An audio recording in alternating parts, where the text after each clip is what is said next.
今日用我最愛嘅大同電飯煲整一個番茄燉牛肋條，我兩個皇帝仔好中意食，連弟弟都食咗2碗飯。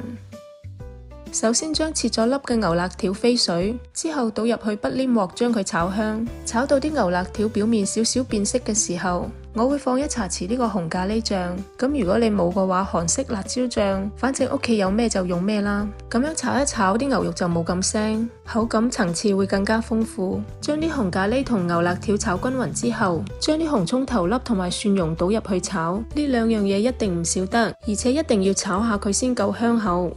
咁呢個時候我加1湯匙豉油，1湯匙紅燒汁，鹽我會到最後燜好先再放。大同電飯煲嘅內膽入邊，我放有切好嘅番茄、薯仔、洋蔥同埋紅蘿蔔，然之後將炒好嘅牛肉直接倒響上邊，加入半塊黃片糖、3、4片香葉，直接將佢放入去大同電飯煲入邊，唔需要加1滴水。電飯煲入邊就要加水，唔係一陣將個電飯煲燒咗，撳個掣就搞掂。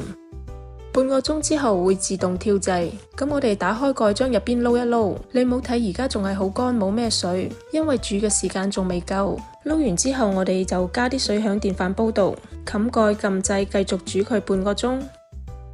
時間到，咁我哋而家將佢攞出嚟，全程冇加1滴水，原汁原味，而且完全唔使擔心牛肉唔夠腍。咁我而家試下味先，唔係好夠鹹，所以我又補咗啲鹽同埋豉油，之後攪一攪佢。做法好簡單，好味又健康，最主要都係小朋友中意食。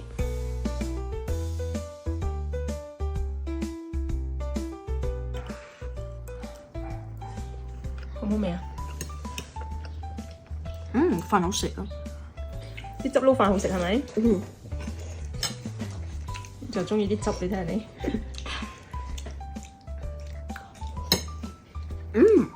好味係嘛？啲肉夠腍係咪？哇，哥咁大啖食。弟弟都大啖食啊嘛。你又話唔中意啲汁撈飯嘅？冇啊！你分開食係咪 ？BB 你件衫爛咗啊！哥哥咁快食晒？仲要唔要食啊？弟弟都食得好快。你同媽咪講你食咗第幾碗啊？3。第3碗啊？咁好味咩？啲汁撈飯好正係咪？弟弟咧？弟弟你食第幾碗啊？第2啊？